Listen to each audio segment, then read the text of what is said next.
So let's just get started. They don't look too bad, so I'll probably skim over a couple of bits and get into the nitty-gritty bits of the stuff that I'm interested to see before I jump in today.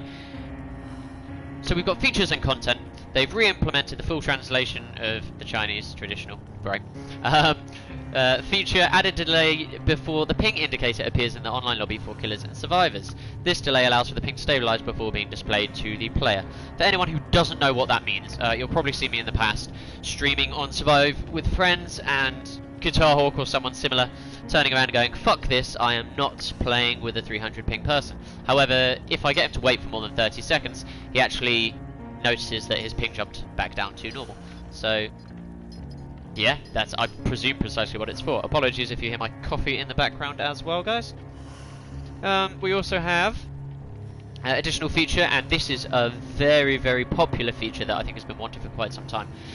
Games that would start with less than 5 players are cancelled, and all players still connected to the server return to the tally screen, keeping items, add-ons and offerings, and notified about the cancellation. What that means is the amount of times we've connected into 3-man games, it's a bloody nightmare, and now it's no more, and we get everything back, which means I don't need to bring a Mori into the game and lose it. Welcome, third viewer, please do feel free to say hello. The excitement is here. We're just running through the patch notes very quickly as I've yet to play the mid-chapter update. So all excitement, we're going to be playing some EGC madness, but I wanted to just run through the patch notes very quickly. And speaking of EGC, the endgame collapse, closing the hatch instantly powers up the gates. I'm so fucking excited about this. We can close the hatch. I don't know about you guys, but that's where it's at. I'm dead excited for this. Also, welcome fourth viewer. Please do join the conversation. We're just discussing the EGC and mid-chapter build update, rather. So we shall just run through these patch notes very quickly. I'm hoping to add this to my YouTube as well. I'm trying to get my YouTube account up and running, so you may be watching this from YouTube, some viewers. So yes, the hatch now closes. No more hatch standoffs. Woo fucking who. A feature that's been around since 2 years ago and never got included into the final release in-game, much to everyone's dismay, but it's here, it's now, it's happening. Endgame collapse starts when the exit gate is opened or when the killer closes the hatch. It's very self-explanatory. What the endgame collapse is... Sorry, thought I got confused there. What the endgame collapse is this new system that basically just gets rid of BMing at the end of the game. No more holding the game hostage and things like that is the idea. The timer, when the endgame collapse has begun, is 2 minutes, down from 3 minutes as it was in the public test build, so I think a bit of excitement there, everyone's happy about that. If you ask me from what I saw from other YouTubers and streamers, it looked a bit crap. 3 minutes is a long time, we'll see how 2 minutes fares today. Survivors who there when the timer expires are sacrificed by the entity and they are counted as kills, so that'll be exciting. The killer can also now open up a powered exit gate. A lot of people ask what this is for. It's basically just to concede defeat, or if you have a really fantastic mind game going on, you may have a strategy that runs with that. But mostly it's just to concede defeat because it triggers the 2 minute timer and forces the survivors to fuck off. And the hatch, a little bit disappointing if you ask me, but the hatch now spawns as soon as there's one survivor left, which means no more steamrolling at 5 gens, killing everyone, and then having a free kill with the hatch not spawning for that last survivor. A little bit disappointing because I feel like it rewards bad gameplay on the survivors front, but at the end of the day, anything to stop the game being taken hostage, I suppose.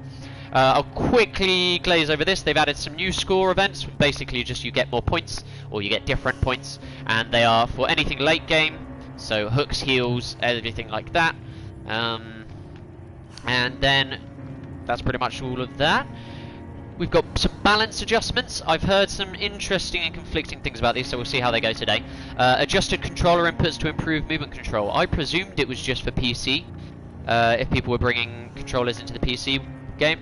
However, that's apparently not the case. Apparently we do in fact have a bit of improved movement, and even, perhaps, even though it's not mentioned in the patch notes today, perhaps even some optimization for the PlayStation. So exciting there.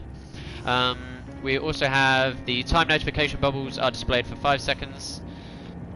Not perk based, so exit switch, generator, hooked and bear traps, they now display for 5 seconds. Is that what I presume that's saying?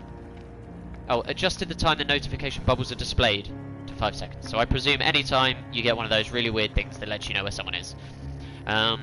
This is an interesting one that a lot of killers are excited for. Boarded up the maze walls in Coldwood Farm map to reduce the ability to look through tiles and see the killer and survivor's movements. Now, pisses me off a little bit because it will make it harder for me to see where the survivors are going, but to be brutally honest, usually with a killer, mind gaming is the most important part, and so that will work well for that. If anyone doesn't know how mind gaming is made better by that, mind gaming is mostly done when there is no sight lines between the survivor and the killer, so the survivor can't see what the killer is doing, and then the killer feigns in one direction or another to confuse the killer, or something similar. Killers do not see the deep wound status effect. That's pretty self-explanatory. That means that we can't tell if the deep wound is ticking down or not, and that is very specific to something that has also happened, where they have reworked the way that deep wound exists, in that it no longer ticks down when you're in the killer's terror radius either. So that means that you can't use the deep wound effect to figure out if someone's in your terror radius or not, because you can't see if it's ticking down. Hatch interrupts for the endgame collapse no longer exist, so if someone tries to jump in the hatch at the end of the game and it's not the endgame collapse, I believe you can still hatch grab. It is only during the endgame collapse that exists. There is no longer any RNG element with Larise in the treatment theatre map. Each room now has static windows, and RNG only applies to the openings or doors, however you want to look at it. There is one thing that I'm very disappointed about. Not that I've ever used it to BM, because I'm not that sort of player, but they have reworked the character collision in the basement stairs to prevent hostage situations. An entirely necessary change, I can appreciate that. However, I'm very disappointed by this purely because as an occasional bubba boy, I won't be able to body block and get those easy chainsaws when people are stupid enough to swarm the basement, but that's the price you pay. And as I explained a second ago, deep wound status effect timer does not decrease when in the killer's terror radius. So some quick perk changes. We have got Remember Me has been nerfed massively to do with the endgame collapse. If you ask me, I think it's overkill, but what are you going to do?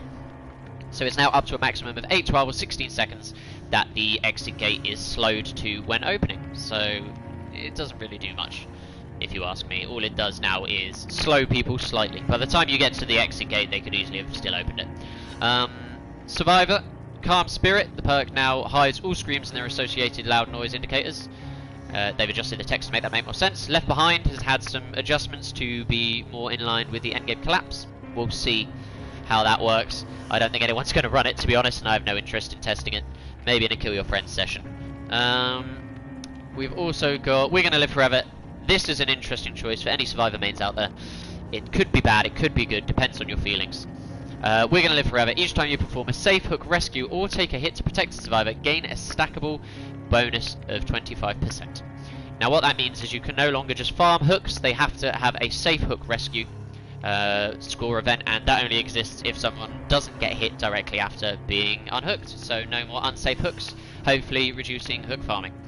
I'm not going to go through the Legion changes too much. I'm going to keep this open if anyone has any questions, but Legion has been nerfed to shit. They've changed all his add-ons. I won't go through those as I said, but they're adjusted to deal with the Legion's new nerfs, which are the bleed out timer is no longer removed by Feral Frenzy hits. Was 10 seconds per hit, now completely pointless, meaning there's no point repeat hitting people with Feral Frenzy. Feral Frenzy can only be used when the meter is fully charged, so there's no half using it anymore, which means that you're going to be reduced in how much Feral Frenzy you can use.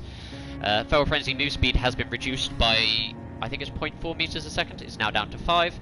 The power gauge is now lost by 50% rather than 100% outside of Feral Frenzy, so if you attack someone, you don't lose all your Feral Frenzy, you only lose half of it.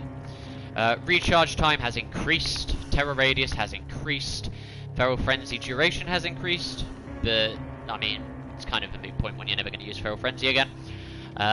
Fatigue time is up to 4 seconds, an added second of fatigue, making Feral Frenzy even more pointless. Missed attacks will end Feral Frenzy, making it even more pointless. Pallet Vault duration cuts time benefit by...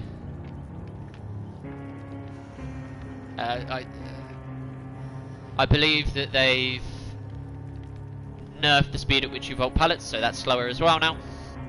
Legion cannot see pools of blood while in Feral Frenzy, so he has no tracking other than sound during Feral Frenzy. You now have an increased killer speed, which essentially brings him up to what is considered a mouse 1 killer if you play on PC. That is what it is. It's supposed to help level him out a little bit more, but frankly it just makes him a worse version of the Wraith or Trapper. window vault duration also changed. That is the Legion. We will be playing him at some point today to see how those changes affect, so rather than read through those changes too much, stand by for more video. The Pig has had some changes, some frustrating changes, and some reversions. The important thing to know now is that the reverse bear traps are only active when a generator is completed. Inactive bear traps, for example, a bear trap that got put on someone's head after all 5 generators have done, will be an inactive bear trap. They will not trigger when attempting to leave via an exit gate. So if a bear trap has not been triggered, or rather has not been activated before the last generator is done, it will be inactive for the remainder of the game. That means that there is very much a reduction in the way that the Pig works in the endgame. I never really use it for the endgame. I've only used it once on stream in the endgame, but it is what it is. There's some more brutality score events for the Plague, corrupt purge damage, and sickness damage. Sorry for the pronunciation there. The Wraith has had some adjustments where the bone rattle noise at the beginning of the Wraith cloaking animation has returned, and when cancelling the Wraith cloaking interaction, players will now be able to interact or attack immediately rather than having to wait. So a bit of versatility for the Wraith. So a buff to the Wraith, nerf to Legion, always good. And then a whole bunch of bug fixes, guys. If you really want to go through them, you can go through them in your own time.